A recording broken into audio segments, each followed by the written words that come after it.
Happy Sunday, apprentices. So, is the trend your friend until you try to fit in a pair of skinny jeans and then you realize maybe I'm going to go counter trend on this one? That's what's next on today's show.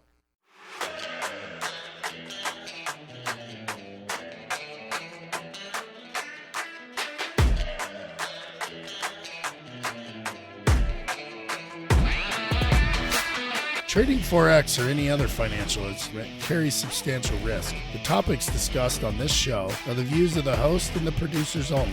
You should consult with your financial planner before investing in Forex or any other financial instrument. Don't be a dumbass.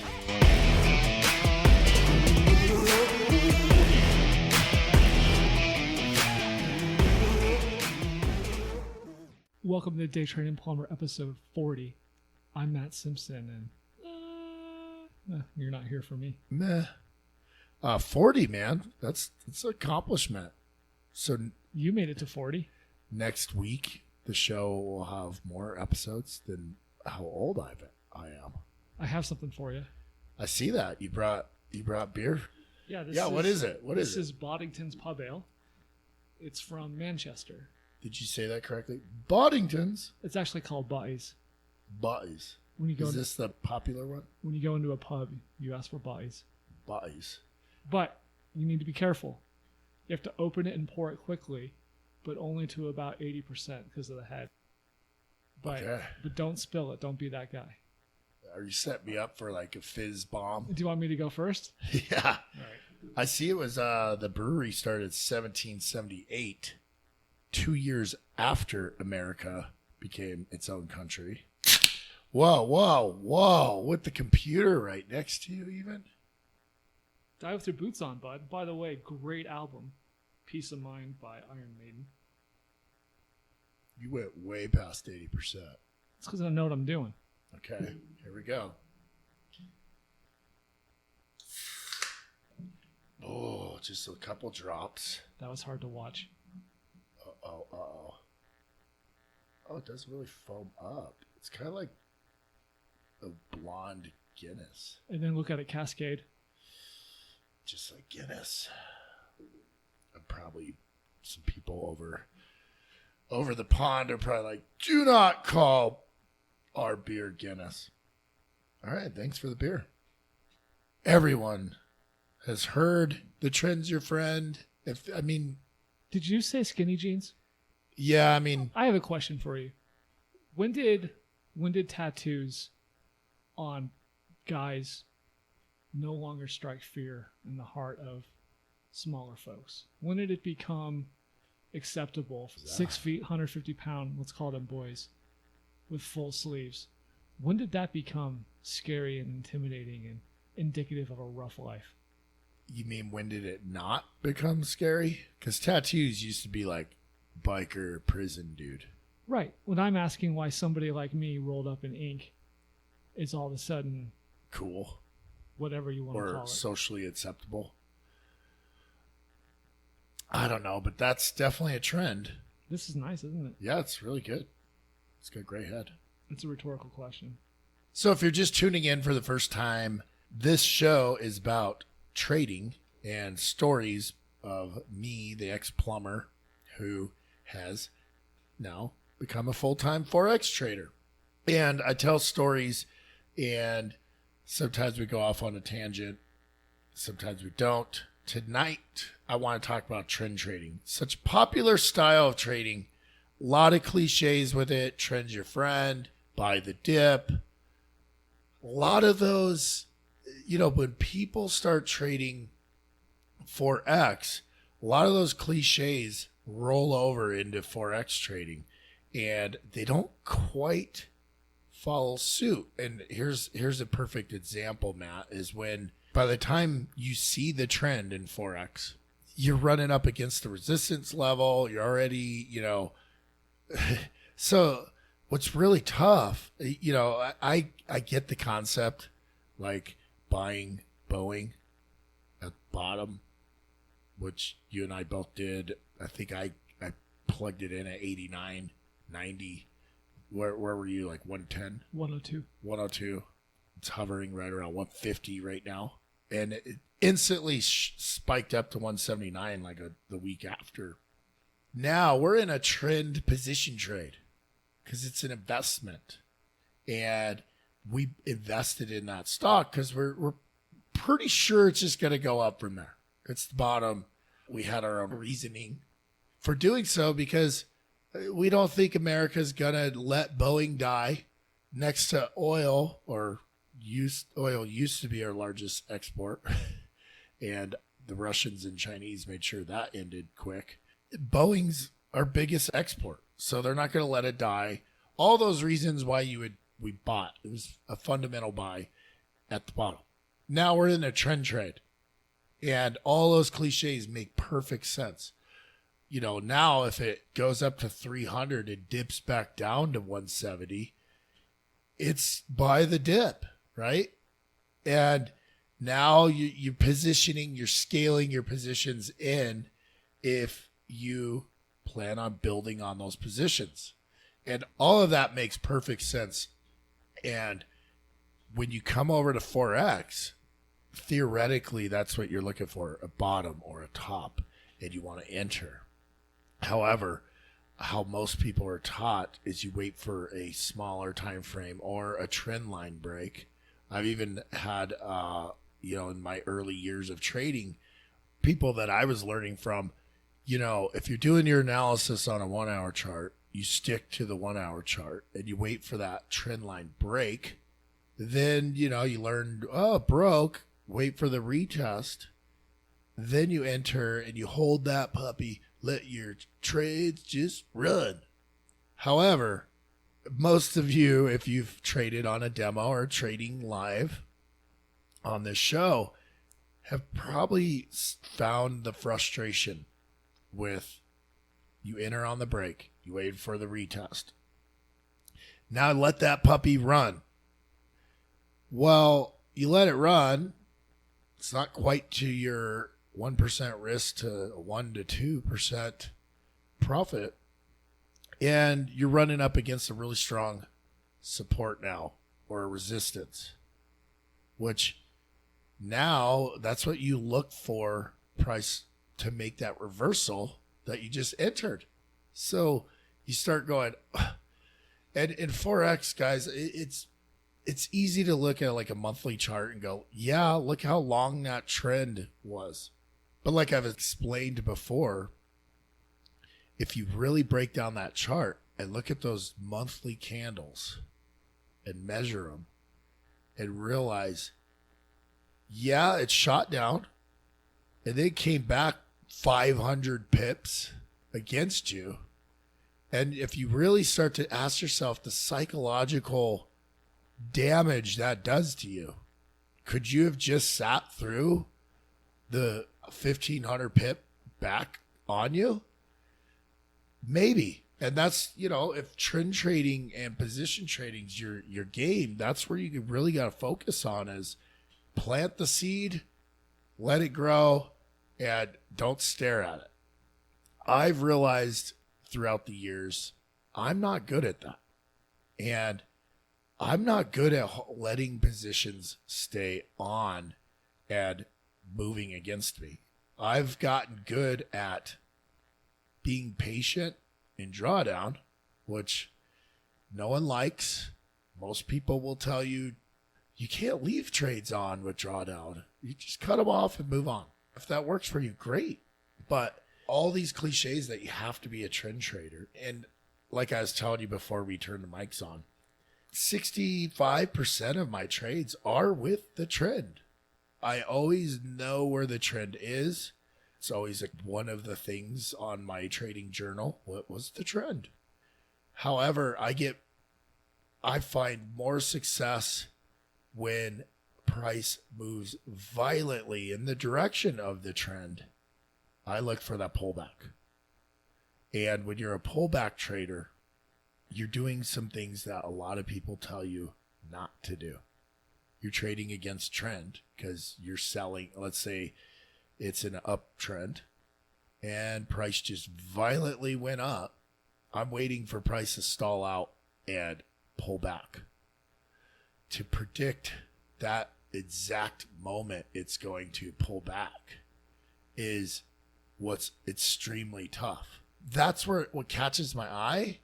And that's kind of why I developed my rollover strategies. You know, if I'm wrong on that pullback and it just keeps going against me, I look for another level. You know, you could call that counter trend, and it definitely is on that shorter time frame. But the concepts that everyone teaches you, like let that puppy run. No, when you're trading that pullback, it's probably not gonna run. So you take your 40 or 50 pips, you know, it depends on what time frame you're on, and you get out.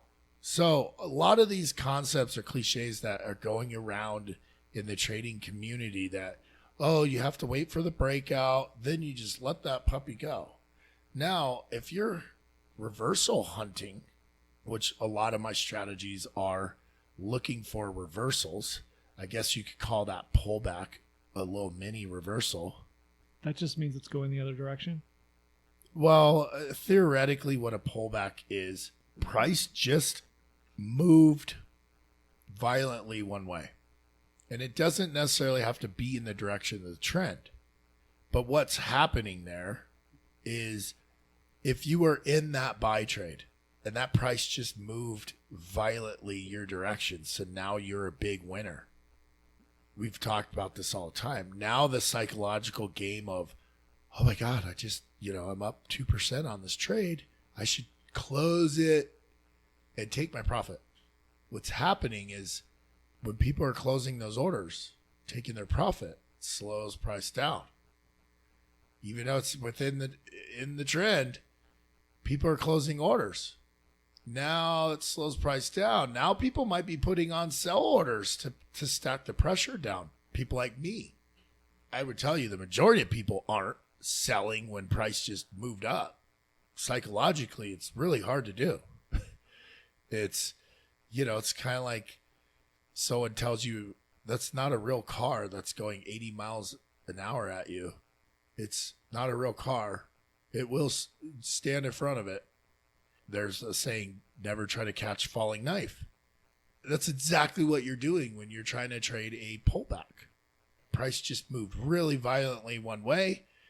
You are predicting, which there's some people out there that says you never predict the market. You react to the market, which to me, when someone says that, I'm like, well, I'm reacting to price moving very fast. Well, no, you should wait for it to come back down, finish the pullback, and trade in that direction of that move. Both are really good strategies. Less people do what I do. And I'm not saying I do it all the time, but I look for those price action signals that pullback's going to start. But then I know that style of trade, I'm not looking for a big home run trade. It's a base hit. And I've gotten really good at recognizing when price is stalled out and taking those 10 to 50 pip pullbacks. I will use the Fibonacci retracement tool to kind of, now I'm gauging where my take profit would be, where most people are looking at those levels as the dip to buy the continuation of that trend. And yes, it's counter trend. And yes, I have a really high win percentage on those, mostly because it's taking years of practice. It's taking back testing. And I also have the confidence that if I enter this sell trade right after this big move up, I'm not looking for a big trade. And if I'm wrong, guess what? I have the rollover theory in my back pocket, which really strict trend traders, instead of a rollover, they have a tight stop loss because losses are part of the game. And then they scale in. They'll look for different levels, those pullbacks. They'll wait for the pullback to happen, predict the end of it. And, it's either touching a trend line, a moving average, or a fib level. and they'll keep scaling their position up as that trend keeps going up. But what's really hard to do in Forex is catch those long trends. And they're getting harder and harder to do because the norm of trend trading is so prevalent that it just doesn't work very well anymore. You don't see these long trends. Do you think that trend trading was based on the rate of available information? Yes, I think in the old days. Back in the ticker tape days? Ticker tapes, and they would take the tape and actually draw their own charts. And typically, they were using monthly or weekly stats. In Forex, if you go to a monthly, weekly chart, you will definitely see long trends. If that's your game, just understand you're going to have to give 1,000, 2,000 pip room, which trading on margin, and most people getting into trading with their $1,000 account and hopes and dreams of being a millionaire within a year with that $1,000 account, they can't weather that storm. I'll be honest, I can't weather position trading in Forex. You hear me all the time say, there is no buy and hold strategy in Forex. One can argue that with me if you look at a monthly chart. Yeah, you buy there, held to there, 5,000, 6,000 pips, dude. There's a buy and hold. It took 18 months, but we got there. And then, I always tell those people, I'm like, yeah, but look, right here you had a 3,000 pip winner, and it came all the way back to where you had a 200 pip winner. That psychological damage it would do to you, would you really be honest with yourself? Would you, let's say you had a $5,000 profit sitting there and it came all the way back to a $200 profit. You cannot tell me, or what if it even came back to negative? I mean, one of the worst mind games trading does to me, and maybe some of you, when you have a profitable trade, a decently profitable trade, 1%, 2%, could be your whole weekly goal on that one trade. And you're like, the little voice in your head, we talked about it in the channel this week, the little voice in your head's like, let it run. Let that trade run. Because that's what everyone does. I'm with the trend. Got perfectly in off a rejection on a 200 EMA. It's still an uptrend, and I planted this seed good. I'm going to let this run because that's what everyone says you do. Or someone you respect does this. Or someone just posted a fake MyFX account, says 1,000% in a week. Whatever it is, that voice telling you, let this trade run. And you don't move your stop loss to break even because you don't. Now, that trade, 2% winner, you go to bed, you wake up, now it's 2% in drawdown. You cannot tell me that doesn't do something to you. Anger, you start going, damn it, I should have did this. And guys, the market and the people in the market knows what that does to you. Now, you went from 2% profit to 2% drawdown. Now it starts coming back. Now you got that problem of, if this gets back to break even, am I just going to close it? You completely wipe out all of the trading analysis you did to get in the trade. Now it's this game of, oh my God, if this comes back and it's, I was looking at a 2% loss. Now I'm up to, it happened to me today. I got my back so close against the wall with margin on some drawdown today. When the trade came back to break even, I closed it. And 2 hours later it went right where I knew it was going to go. It's just really irresponsible to look at a monthly chart and go, yep, I would have held that. Maybe you do. I know just throughout, my decade of trading, I know the style trader I am. I know I would not hold. So I no longer fight. That gotta trade with the trend. You have to have the 1% per risk. It's the only way to trade. I no longer fight all those things. It's just like, I don't know who the first sidearm pitcher was, but I'm pretty sure he took a lot of shit from his coaches. You can't throw the ball that way. Why not? I'm pretty sure the people that make the rules in baseball were like, are we going to allow people to throw that way? It's like almost underhand. Because some of those pitchers, sidearm pitchers, throw like it's below their elbow. It's called a submariner. A submariner. Didn't know that. Who's the big hurt? Randy Johnson. Randy Johnson Who blew up a bird? Yeah, he threw sidearm, didn't he? Absolutely not. Semi-sidearm? Yes. Okay. Like a 3/4 slot. Right, But he's also 6'10" with a mullet. And he killed a bird. Did the not with his mullet. Did the ACP, PCA get on him? PETA? PETA. In the arms of age. How do you find the change in the trend? Now we're talking reversal, right? Yes. Because, standard reversal patterns. Did you just pull Sarah McLachlan? Is that what you did? Yeah, I mean, there's no one in the United States that hasn't got hooked on that stupid commercial that makes you want to donate $20 a day. Once you identify the trend and you get in it, trend traders in the trade, got lucky, he's in the trend, he's looking for pullbacks to add to his position, or he's happy with his position. Now he has to be hyper-focused on reversals.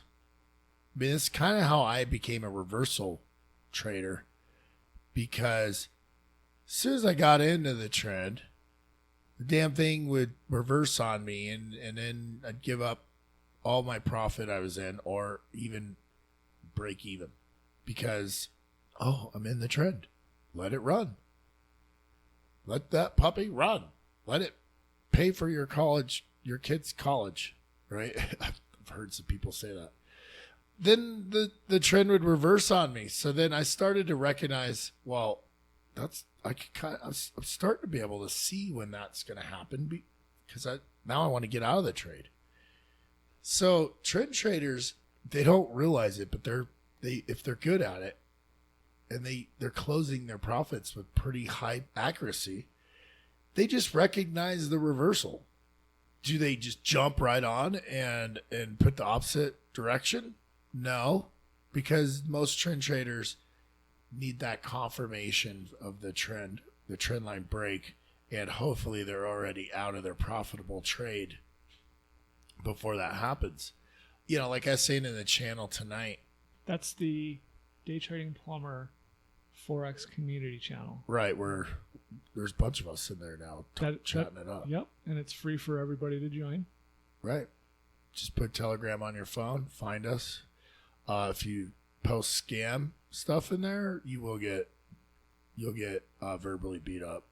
I promise you. If you have trouble finding it in Telegram, just direct message me at OFPMatt. Nice plug. I'm learning. So like I was saying in the channel tonight, if you're so confident to close your trade for profit, wouldn't that be enough confidence to just quickly just put the sell on? Now we're talking psychological, right? Let's try to put it in a different analogy other than trading. You're coming up to an intersection. You have to turn left, you have to turn right. Guess you could go straight and crash, but you don't know what direction, but you have to make a choice. So you make choice left, and then you figure out it's wrong, you'd go right. But if you're so confident in closing that position for profit, because if you're not, you would let it run, why wouldn't you put in the exact opposite trade? I've never done that, but I've been toying with this thought process. I honestly, I think it's massively irresponsible because, you're still obviously long biased if you're in a buy trade. And now that you're in the trade, you're focused on exiting as accurately as you can. So it's really tough to go in 1 second, go, okay, it's close enough. Close. Well, the reasoning for closing should be enough reasoning to just go, okay, now sell. Because why would I close it if I didn't think it was going to reverse? That's the really tough part about take profits. Hank brought it up in the channel today that he's still struggling with, his take profits. And he's not the only one. And like I was saying earlier, I've just learned to quit fighting it. Honestly, if I close it too early, I don't beat myself up anymore. If I would have waited 5 more hours, I would have got there. Quite honestly, if I got in a trade and it gets, it's profit's profit. I don't beat myself up over taking the profit. Now, you're always critiquing yourself and always trying to get better. I find when I listen to that voice, let it run, let it just go forever, it doesn't work out for me. Maybe I just need to work on it more. This is where when you demo trade and practice letting it run, it doesn't help because it's not real money.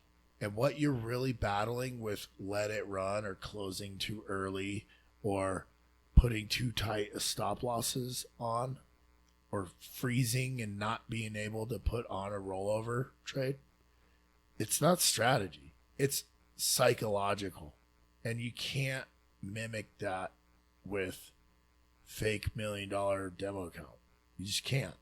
Now, if you have that demo account hooked up to a third-party verification like my FX book, it makes it feel a little bit real, especially if you shared your link with people watching you. In these training courses that I'm building, the apprentice course, the journeyman course, and eventually the master class, we're going to share the links with people in the course, taking the course. So it holds you accountable because that will make the demo in the apprentice course feel more real. You're not going to have a few beers. What are these called? Bodies. We're going to have a few bodies and throw on a Mexican peso trade right before we go to bed. And then hopefully we wake up and, look, I made 100% last night. Speaking of trends, what does it mean to catch a wave? Have you heard that? With trading? Yeah. Yeah, what they're referring to, there's one or two ways. So support and resistance. Imagine price going up, hits resistance at an obvious point, level. You just caught that wave back down. Now, there's strategies like the Elliott Wave, Elliott Pitchfork.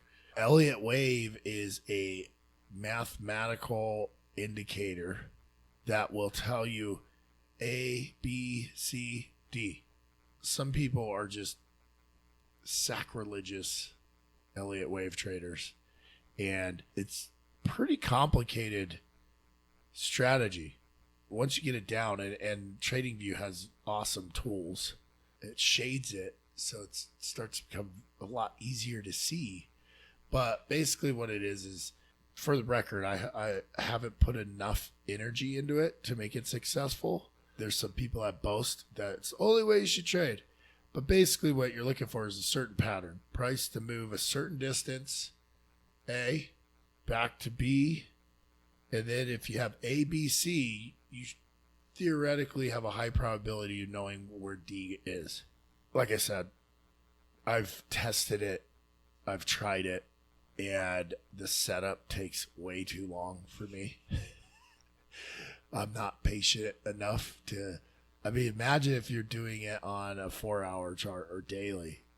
You might find it once a year. Have you ever been surfing? No. I just swam in the ocean last January for the first time. I don't even know what to say to that. I tried to body surf. Okay. Body surfing. It's the same concept. Okay. Because it's the same wave. When you get the speed right when you're swimming, and I just had a funny image of watching you swim. On a wave, if you do it right, you catch the hook. Yeah, like and pulls you in. And you can feel it pull you up and then pull you in. And that's when you've caught it. Is there a feeling like that when you've caught a trend the right way? I know what you're talking about because when I was body surfing it happened to me once. It's an amazing sensation. Well, I didn't realize, like, when you got to time it perfect, and then you got to move this big fat body in the water with decent speed so it just doesn't go over you. But yeah, I guess mentally it feels good, but at the end of the day, it's just a euphoric feeling to know you were right, which is dangerous. I mean, it feels good to do analysis, check all your boxes, be patient, wait for the entry, or at least what you think is going to be a really tight entry. Remember I said we all hope to have a tight entry. The problem is you put too much emphasis on the entry, you start getting socially damaged early in your trade. Right? Like, it should have bounced right there. Enter when you're close. Plant the seed, small position size, that it can give you some room. What is the 200 moving average rule? 200 moving average rule. Well, and why do I care about it? Well, 200 moving average is highly revered as it tells you the trend. It's basically, it's a mathematical equation line that shows up on charts, and almost every trader uses it or references it. All these articles you look for the newsletter and stuff, they are referring to a trend if price is above the 200 EMA or SMA. Some people use simple moving average, but it's close enough. It's an uptrend. And it's not, you can't consider it downtrend or reversing until it has crossed over and now price is below. It's almost like it was an indicator created so everyone has the same perception. Now, you don't necessarily need the 200 EMA. Just draw a line across all of the bottoms of an uptrend, and there's a trend line. That's typically a little bit sharper of an indication than the 200 EMA, but I put the 200 EMA on my charts only because 95% of the time or greater, price will respect it. Not saying it will reject on it. Not saying it will not cross and become a new trend, or there's times it won't come back and retest it. But that line, if you open a chart up pretty much any time frame from 1 minute to monthly, if you see when price gets next to or hits that 200 EMA, there is some massive indecision going on. That is people closing their trades, entering, if they're trend traders, when price touches the 200 EMA, that's your dip. Me personally, I look to see if it's going to break through it, and then I'll play the retest. I'm not saying there's not times I trade with that trend. If I think it's hitting a 200 EMA and it's in a strong uptrend, and I think we're pretty far, and it's on its way back to its pivot, that's a good entry point for me. What is the E in EMA? Exponential. I think it's an averaged out where the simple is open, close, okay, high, low, close. And then an exponential is, I don't know. Someone's going to write in and say, how do you not know how an exponential moving average is? Please tell us. Please inform us. That's dtpshow@allenfx.com. I mean, I'm sure you could ask Siri. Look at me with my plugs tonight, bud. There you go. Sounding like we're almost a radio show. Dingo and the baby. Maybe the dingo ate your baby. Well, remember Family Guy when him and Brian were on the radio? It's Dingo and the baby. Speaking of the newsletter. What's our open rate on the newsletter? You want me to share that? Huh? Doesn't matter, yeah. About 33%. Is that above average for... For the finance industry, it's pretty good. Yeah? Yeah. We're crushing Considering we're a bunch of idiots with no name and no logo. it. It is pretty well put together. Well, by the way. thanks. It takes a lot of time. Right.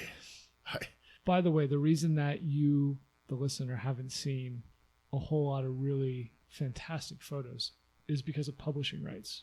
Huge sidetrack here. But you can go on to Getty Images and places like that, and you buy a pack of 20 images that you can download, and it's expensive. Instead, I just go to Unsplash, find a great photograph, and target the photographer.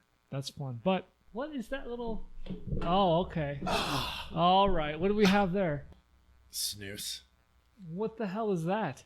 Snooze is just like your British over-the-pond beer. Snooze is over-the-pond snuff.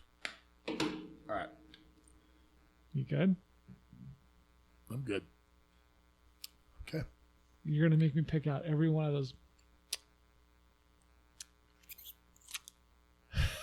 Fucking dick. I don't even know I'm doing it. Why, when I'm looking for articles, and I read throughout the week, obviously, and I pick what I think is relevant, whether it's related to the episode or what we're talking about in the community channel, or if it has space in it. By the way, really disappointed that it got postponed, the launch. But It's Saturday now I can watch it. how come every week when I'm looking for articles from the newsletter, the Swiss franc is all over my screen? The CHF. Well, CHF, the Swiss franc is looked at as a safe haven. A lot like the JPY, where if the dollar's in trouble, Swiss franc and JPY tend to get stronger. Now, the Swiss franc has been just getting, it's very volatile these days through this COVID-19 dilemma. I personally look at Swiss franc pairs as day trading strategies more than swings, because the Swiss franc, man, you can get caught, especially when you're a rollover trader like I am, and you make that decision like, I was wrong, but I don't think this thing's going to go that far against me. Well, more often than not with the Swiss franc, I find myself battling for quite some time. The Swiss franc and JPY, however, are really good pairs to trend trade. So you know how I was saying earlier how a lot of long trends, that trend is over? No pun intended, right? The trend of long trends is over. It's a bit meta of you. Right. But the Swiss franc and JPY will still do those long trends if you catch them right. As far as why it's all over the news, I've been kind of out of touch the last 2 weeks, if you haven't noticed. I don't have my normal TV with Plumber on in my trading room. So I'm kind of out of touch. I don't know if something's going on with the Swiss bank. And where are you getting your news? All over. Big fan of the Street. Street? FX Street. Yep. FX Street's good. Forex Factory, Market Watch, Retail FX. Yeah, Forex Factory. I think they have a writer there that just loves the Swiss franc. Yeah, for sure. And then the JPY's one too. Yep. You know, the ones that stand out to me are the ones that are all technical. And I will tell you, the Forex Factory guy that writes the technical ones, it's like, the US JPY just hit the shelf of 110. Doesn't seem like it's going to break through. And if I didn't already note that level, I'll go look and I'll be like, that dude is right. I will tell you I can't remember his name, but when he does like US JPY technical articles, like if the US JPY breaks above the 110 shelf, we're probably going to see an upside next to the next resistance level at the 112.8. And he's usually right. And he's predicting these levels quite some time out. Hats off to the guy because he writes them really well. Explains them really well. Those technical news alerts that I see are typically the ones that catch my eye. the most. But like I was telling one of the guys in the channel, when I record these Trading View videos, I get a lot of comments, like as soon as I hit it, like, yeah, but what about the gold problem Canada's having?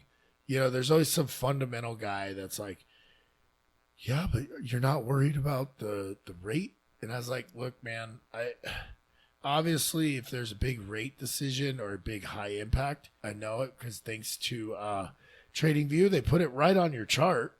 So I will know it's there. I will prepare for it, but it doesn't really change my analysis. I'll basically tell myself, hey, here it comes. And if I have a stop loss on, I might take it off during that announcement because I don't want to see a big spike happen and just close me out. But I've already kind of know that I'm going to ride through that. Some of the very large fundamental stuff like Brexit, did it change how I traded the British pound? Hell yeah. I lowered my position size, but it wasn't like I was only short. It was like, okay, this pair is going to move. It's going to move a lot on fundamentals. So I'm going to adapt. I'm going to try to not be in any Brexit announcement, short or long, and pick intraday or day trade scalp trades on British pound. Plus the freaking swaps got huge on those and spreads. Well, not swap spreads, sorry. Why would a spread get larger? Just in the middle of because more volatility, less liquidity. Okay. And brokers are trying to take advantage of, let's just face it, a lot of people are attracted to news. Right before a big news announcement comes out, it's like they're going to tax you to try to take advantage of this volatile move. Just like every day at 3 p.m., 5 p.m. Eastern Standard Time, the close session, which someone out there is probably like, it never closes till Friday. There's a closed session. It's when the U.S. equities market closes. You know, we had a guy in the channel today get victimized, Toby. He had a stop loss. He had a profitable trade. It's feeling good. He got that little voice in his head. He's like, yeah, I got to move my stop loss to break even. Risk-free trade, baby. And closed session happened. Damn spread jumped 40 pips. And he took a little bit of a loss. Because even if you put your stop loss break even, slippage gets you. Slippage is when you set your stop loss at a certain level and you think, well, no, that's all I can lose. No, not if it moves so violently. By the time they close your order, you're already 10 pips past. Slippage is trade lag. Yeah, and you know, I typically don't see more than a half a pip or pip in normal trading times.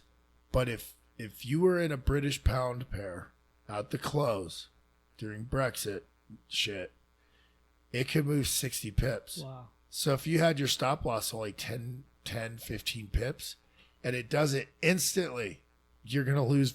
If it moved 50 pips, you're going to lose 40 pips. So I got in this routine where I have a alarm go off on my watch because I could be mowing the lawn. Or, you know, us full-time traders sometimes do other shit. Take your stop losses off, or if you moved one to break even, you know, go reevaluate your positions really quick. 230 to 3. I moved that one to break even. I'm going to just end up donating it. So again, I will close a lot of trades that are in profit before the close session because just take your profit. Even though if I don't think the play's over, I will tell you, when that spread jumps and you have that huge gap for about 15 minutes, then it starts to calm down. But you're pretty much going on a ride for 2 hours. And price does some crazy shit in that 2 hours. And you as the trader go, well, I can't do anything about it because I don't want to pay a 30 or 40 pip spread. right? You don't want to close your profitable trade because you waited too long and you just lost 40 pips because the spread got bigger. And then now it's moving against you and you're like, fuck. So then I don't know how many times I just close my trade, get re-enter after things calm down. But if you go on a chart and you highlight the 2 hours from 5 to 7 p.m. Eastern Standard Time, just highlight it over and over on the chart all the way back. You'll see price do some crazy shit in that 2 hours. And the spreads are so big, you don't want to enter rollovers. You don't want to close your profit because you just basically waited from 259 to 3. You just took 30 to 40 pips out of your profit. You don't want to close it then. Well, I have to take a step back on one of my principles. You have to come clean. I'm not going to renege on my principle. I'm just going to be a little more forgiving. To anybody not living in a major city where the cost of living is absolutely ridiculous, New York, San Francisco. Denver. No, Denver's accepted from this room. It has been, it is, and it always will be completely unacceptable for grown men and women to live with their parents. Now, there are exceptions to that. Taking care of your parents because they are sick or they're old, that is an exception. Your parents living with you in your place with your name on the mortgage or your name on the rent, also an exception. Because quite frankly, it's cool if you can get along with your parents and live with them. Right. As long as it's your place. Any other circumstance, I'm going to tell you, is an immediate, I want nothing to do with you from me. So you're just moved home from college, live with your parents, save it up for my startup, dude. Right. That's out of the That's question. completely unacceptable. Now, your boy Gary V talks about move back with your parents and doing your start. No, look, man, I get it. I'm going to tell you as a man, I do not respect you if that is the case. Now, if you present to me why would anybody ever do this? If you present to me a business plan and how you're actually saving money and where you are putting your capital, and this is your 3 and 5 years out, okay, that's fine. So they're going to do this while they're having a beer with you at the bar. Like, I live with my parents, but right. Here's my business plan because I heard your Right. podcast. Right. Okay, so what's your renege on your... My renege is because of the circumstances, I'm going to give a 6-month understanding, silent judgment toward people who are especially out of high school because there are no summer jobs. There are no summer or jobs. just graduate college. Or just graduate college. Now, the problem is that because there are no summer jobs and there aren't any part-time jobs, people don't have the money to get trained. And they don't have the money to spend on education. So I'm going to be a little softer about that principle. But, dude, I know people who are 35 who are living with their parents. Now, again, we're not talking temporary, just divorced. Right. Company that he owned just got the crap suit out of it and he had to file bankruptcy. We're not talking about that. We're talking about basement dwellers, and you guys know who I'm discussing. Right. The reason this is important to me, and this has been on my Instagram platform for a while now. Did you rub shoulders with Salt in a day or something? No. This idea of judging people and how, and I talked about it, Tupac was great when he said, only God can judge me. I don't know what the hell he's talking about because each of us is judging everybody. We're judging the driver next to us. We're trying to determine if we can, at 60 miles an hour, trust the guy next to us, right? Because we're looking at him. Right. And what do we look at? We look at his eyes or his head. Is his head down? Is he on his phone? Is he looking at his damn phone? You're damn right we're doing it. We're trying to figure out who we're going to do business with. We're trying to figure out who we're going to be friends with. We're trying to figure out if we're going to buy her a beer, whatever that is. So we're all judging everybody all the time. So I don't know what the hell that message is about. Now, as I've gotten older, I've become much quieter about it and much more polite about it. I just keep it to myself. But I will always be vocal about losers in basements. Right. But they get a pass because I feel for them. Because not being able to find a job because there are no jobs is far different from not getting a job. It's not the Right. same at all. And it really sucks. And this plague has really turned the workforce on its head.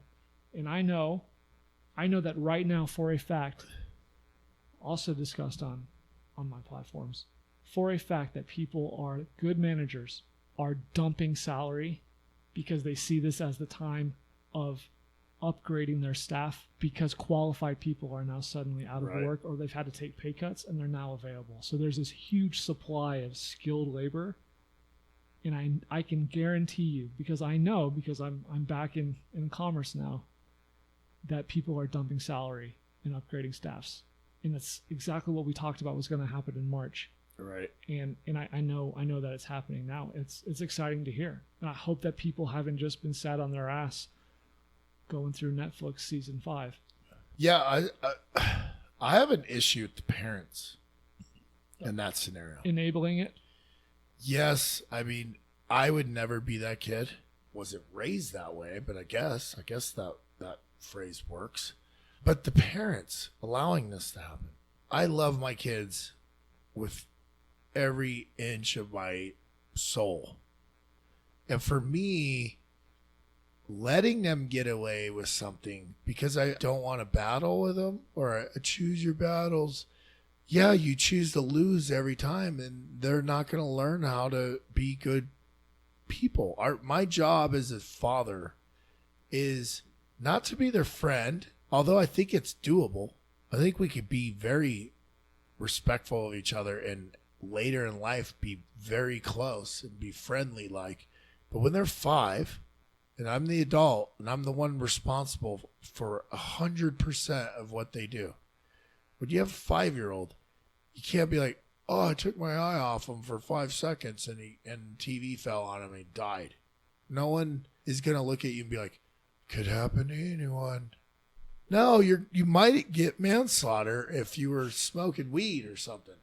As these kids get older, 35-year-old living in my basement with no job, I'm sorry.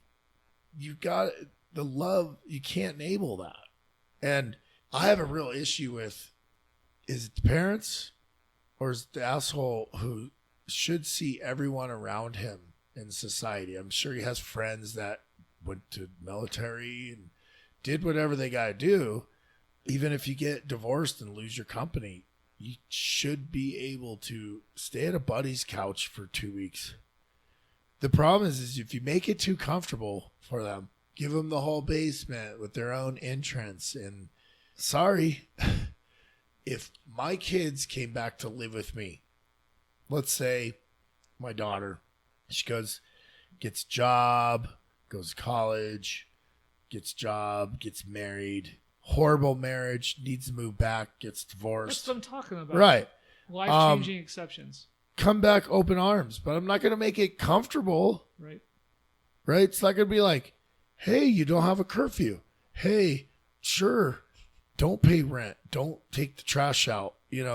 No. Especially if she comes back and doesn't even offer to help and, is like, I'm going to repaint the basement and can you pay to have the fridge and stuff put down there for me, please?